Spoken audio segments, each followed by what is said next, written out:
in the course of my research, what led me to the conclusion that you're going to get at the end of this DVD was following this line of research. And that's why you follow research all the way through, because it leads you to so many different places, so many different worlds and discoveries and new books and so much new information when you follow a path completely. And I'm talking about not just learning a couple things about a specific subject, but following everything about it, what people said, what they wrote, who wrote what's the most important thing about it, so on and so forth. So now in part one, we talked about how the Aryans, came down, how they basically took over northern India, the Indus Valley, what have you, how they, claimed to create Hinduism and everything like that, about the whole caste system and how that was set up by the Europeans or the Aryans. And we got into all that information now. So now this basically really goes back to Akhenaten, believe it or not. So Akhenaten's father was Amenhotep III, but his father-in-law was Tushratta. Now Tushratta was basically the king of the Mitanni tribe in Mesopotamia. So Mitanni in Mesopotamia, it's something that you're going to find a lot when you really start digging into this information. You'll hear about them. Now, the thing is, they don't know exactly what the Mitanni tribe was, what race they were. They believe they were mixed race. A lot of tribes back then was, of course. But the Mitanni tribe was a warrior tribe. And the whole thing with the Mitanni tribe and what they found in Mesopotamia is they found Indian gods. So they found Indra, Midra, and Varun. So when they found these deities in Mesopotamia, they are, of course, not Mesopotamian gods. So the thing is, they figured, well, the language that these gods was written in Mesopotamia was in an Indo-Aryan language. So they figured that the Indo-Aryans created it or wrote it because, it's dated so long ago. So, of course, this is many reasons why you can find Indian gods in Mesopotamia. It could be, Indians traveling to Kemet who stopped and wrote something down. The information that they're giving us can be completely bogus. There's a lot of different excuses and reasons why they could have found what they found. But when you understand about these gods and their aspects, and again, as I always say, they expect you not to do no research, then you can understand the truth about these gods. So you got to really look at language. And of course, when you start finding stuff language-wise, you can't always, if it's not the first language, you can't always trace it back to those people. You got to make sure, especially if they was travelers, that they didn't pick it up from somewhere else, because it could very well have been written by an Aryan person, by a white person. They could have written it, but they could have picked it up while they was in India. They could have picked it up on their travels from India to Kemet or to wherever.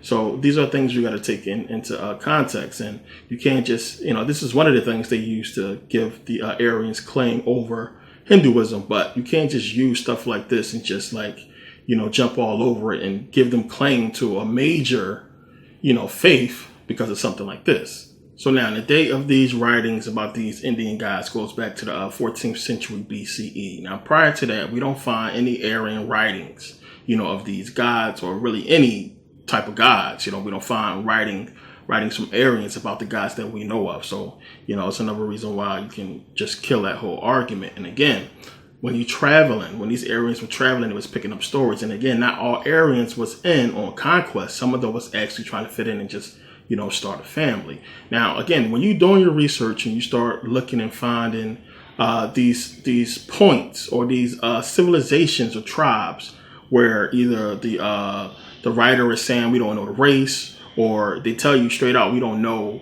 the race of these people, or they was mixed race, or, Berber and stuff like that, the names they put out there, then this is, especially when it's pertaining to Mesopotamia and in that area, this is where you have the creation of the Persians and Arabs. Plain and simple. This is where you see that those races being created, because what's happening is when you look at the area of the Persians, where the Persians was ruling at, you can see that this is basically the Indus Valley. This is what the Indus Valley was at. So you have, Mesopotamia, you have, of course, Afghanistan, you have Pakistan, you have northern India, and this was basically the Persian territory for a while. We know it encompasses the Indus Valley. So what was happening was these Aryans was coming down and mixing with the northern Indians and creating what we know as Persians and Arabs. Now, just like the Chinese, who don't want to be compared with the Japanese or the Koreans or what have you, Persians don't like to be compared with Arabs and vice versa. But for the most part, this is where it was created. You had different civilizations mixing them with Africans, mixing them with the Indians, the Aryans coming down, and it was just mixing and creating tribes. And this is why you find a lot, and they don't always like to point this out, of course. This is where you find a lot of these tribes that they can't describe what race they was. When they talk about the Hittites, who was the Hittites? There was a mixed race. Some people would just flat out say, well, they was black, mostly black. But then others would say like the Hyksos and the Hittites probably was a mixed race or predominantly black or something like that. This is where you have the creation of the Persians and the Arabs and them beginning their conquest. And eventually, the Persians did create, a vast empire that ruled, for a long time. Of course, the Persians defeated the Egyptians, the ancient Egyptians, when they came into Kemet. So this is where all that stuff started. So when you start seeing that, you start to understand that this is all a part of the Aryans coming down, conquering in northern India, and basically just spreading out and really creating this agenda to take over. Now, you got to think about it. Even still, when you come down in a mixed race, and then it keep happening, and you have all these people, and then you have these tribes start forming. Of course, they still gonna kind of feel like outcasts, like they need to start, their own civilization as being mixed people, because before then, of course, Africans and then the Asians took over most of the lands, and we already set up civilizations. And all was left really was the hottest places nobody wanted to be, which you could say Mesopotamia, the Middle East or what have you. So that's what they had left to basically take. And of course, the Aryans didn't want to stay up in the cold too much longer. They wanted to come down and basically take from the civilizations they had already established so much. So the Aryans was coming down and mixing with the civilizations. Remember, I talked about the Mani in my video on YouTube about the origins of all the races. And you can see the Mani, which is the indigenous people of Thailand. Remember, they had afros. Yeah, well, they still have afros. These people still exist to this day. When you look at these indigenous people, it's the same thing when you go to like Cambodia, you go to China and Japan, you have dark-skinned Asians still exist to this day, especially in Japan, especially in Thailand with the Mani, and they having afros. You can see it clear as day. You can see a lot of them look like black people, but we can see, what happened when you look at the Thai people today and the Chinese and Japanese today. They have straight, long hair because of the Aryans coming down and mixing in. Now, to me, when I researched this thing and looking at this whole thing, to me, this was a coordinated attack on melanin. From the woolly hair, the blackness, the representation of power, melanin, into the straight hair. So that's basically what took place. To me, it was something that they had to understand and know. Now, they did this because, they wanted to basically get in power.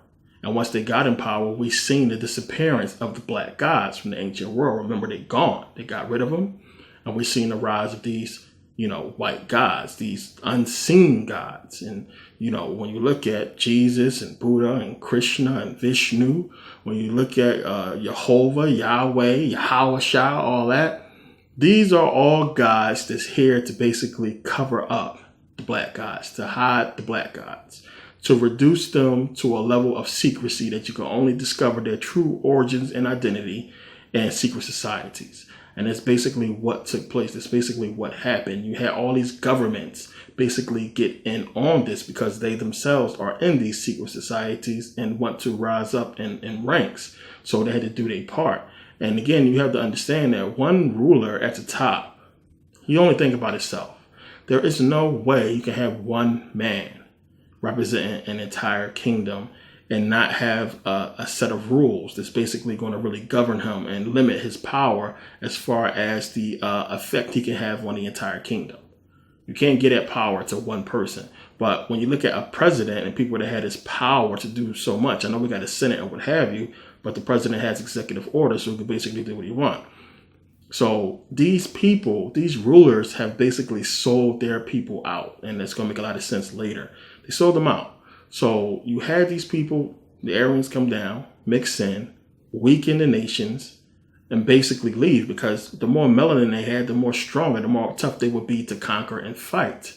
And they understood this. Somebody at the top understood this. I'm telling you, when you do the research, you're going to understand that. So they basically wanted to weaken them. They want them to not understand that this is about melanin, that this goes back to the black gods and what the black gods is really about, which we're going to get into in this video as well.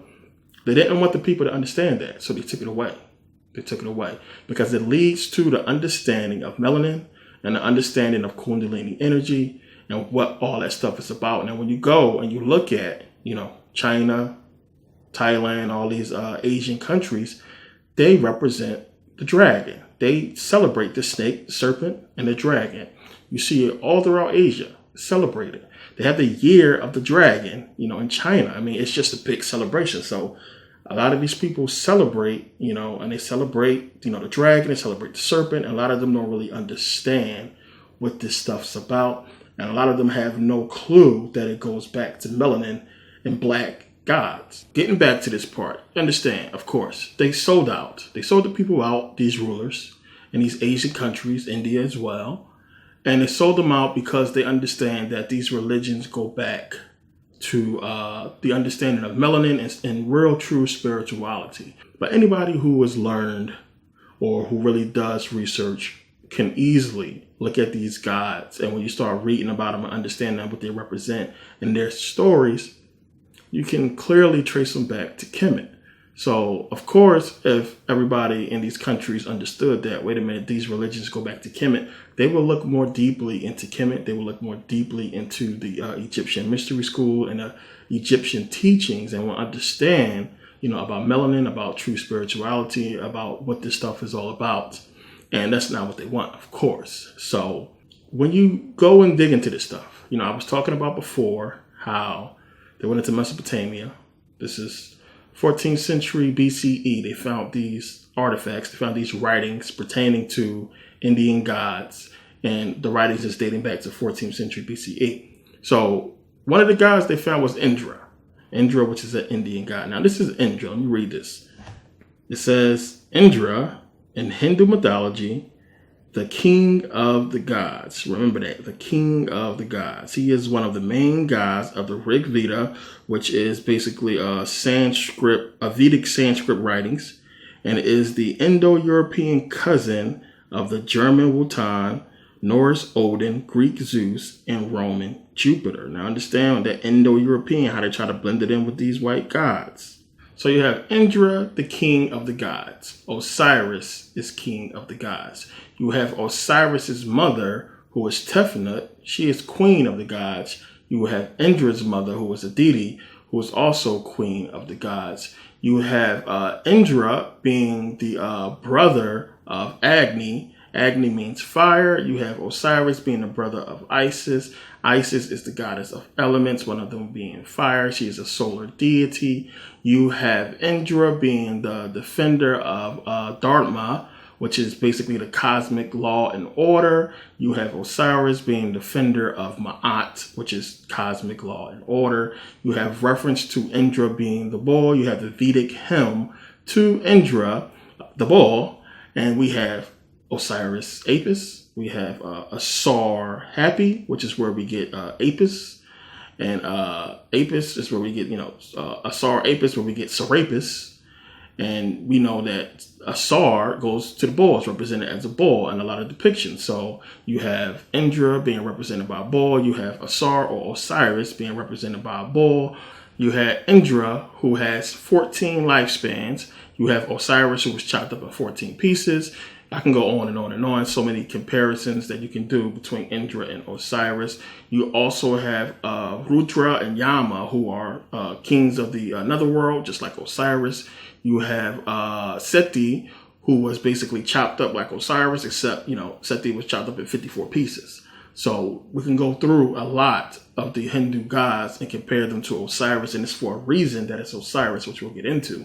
But you can compare so many of the stories, Krishna, Vishnu, which we'll talk about later, A lot of these gods you can look at and see how they compare with Egyptian gods, and that the two go hand in hand in a lot of different ways. It is no way around it. It's almost laughable to scholarship to me when you look at it. It's like, what do they expect? This is why I say to people, I always use this phrase, only people in third world countries would believe that, because they must don't have access to the right kind of information.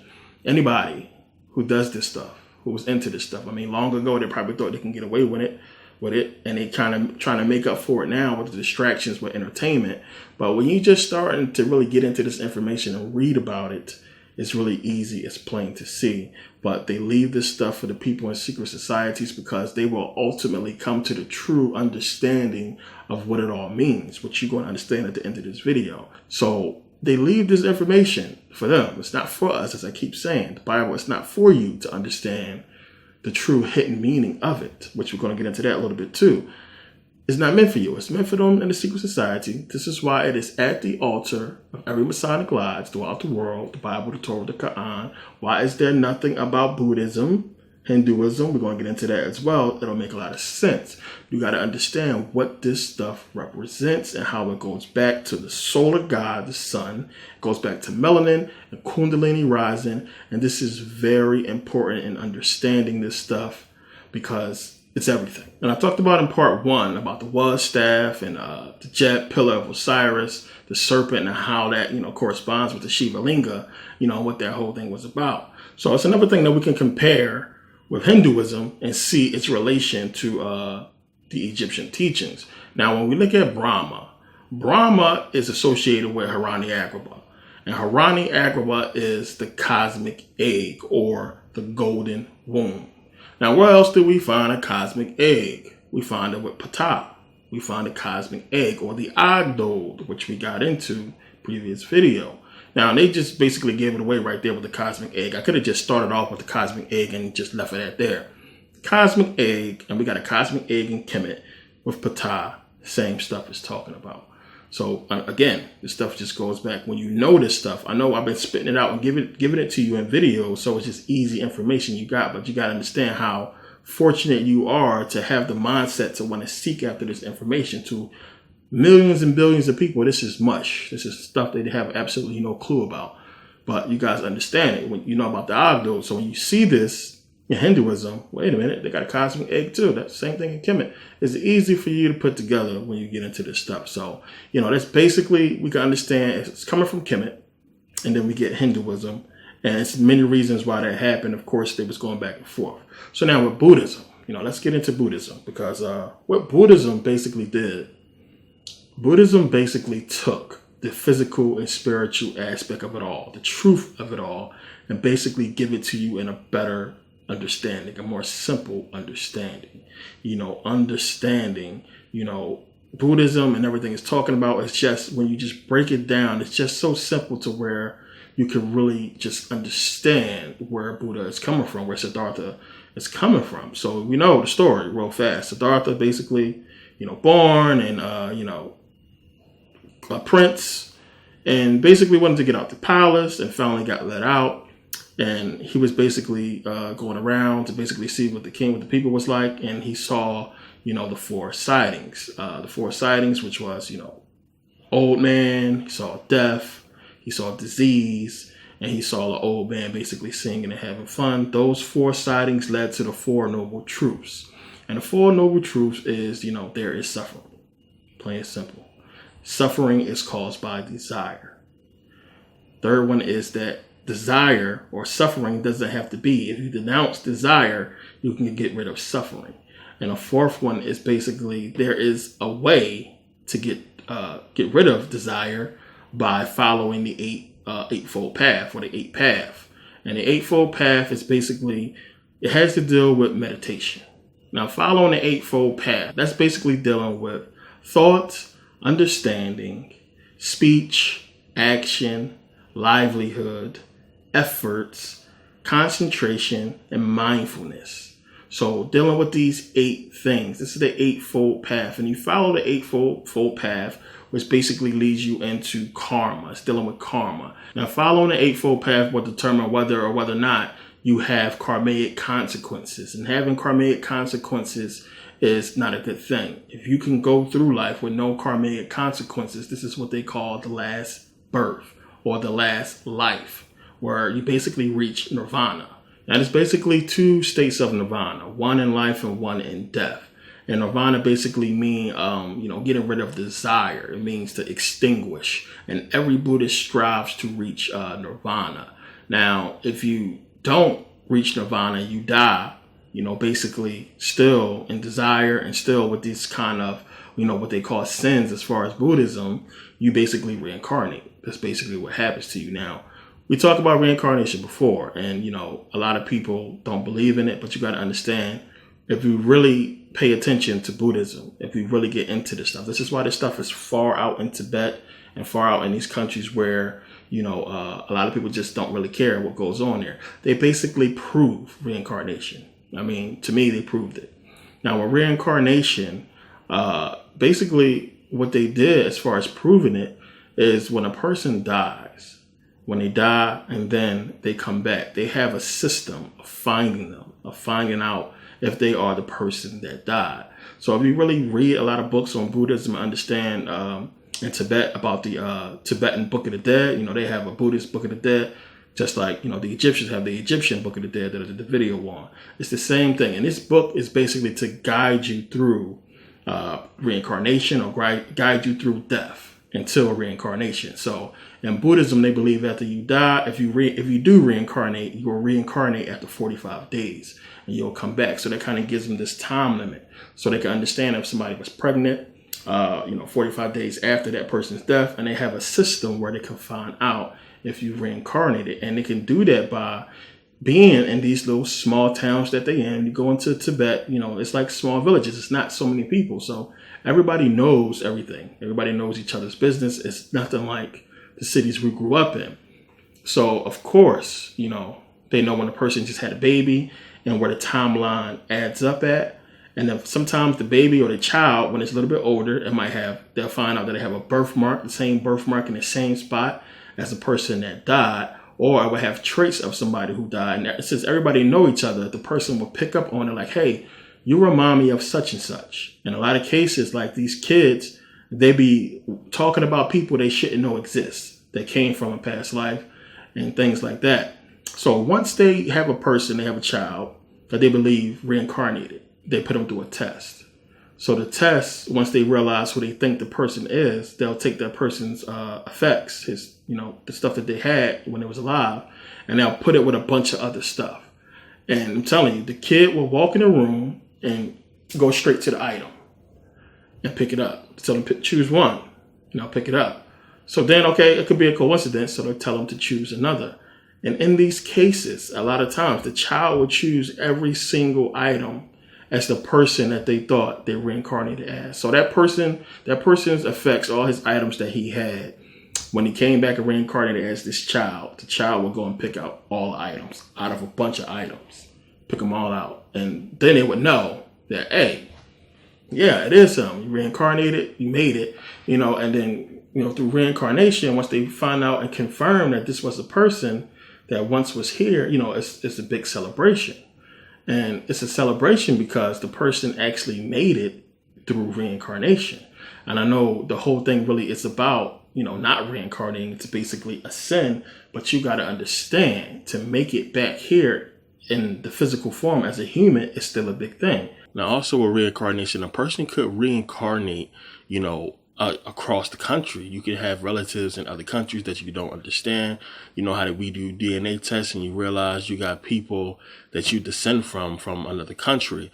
So you can also reincarnate across countries, across, cities and towns, not just within the same town. And we see that a lot where people reincarnate across country. And of course, you can't find people that way. It's harder. So understanding the 4 sightings, the 4 noble truths, and the 8 fold path, all this stuff is the same as the path to Osiris. That's basically what this is. When you look at Ani's Book of the Dead, you can see basically it's the same type of concept. So in Buddhism, when it's talking about suffering being caused by desire and to rid yourself of desire, in ancient Egypt, they say, rise above, your animal instinct, because that's basically what desire is. Desire is lower brain. So now when you look at the whole eightfold path and how that can basically lead you to having no karmic consequences, and you need to have no karmic consequences in order to go further, to reach nirvana, it's basically the same as Ani in the Book of the Dead, when he basically, goes and gives the 42 negative confessions. So no negative confessions, 42 negative confessions. He's saying basically, I have not done any of that, just like I have no karmic consequences.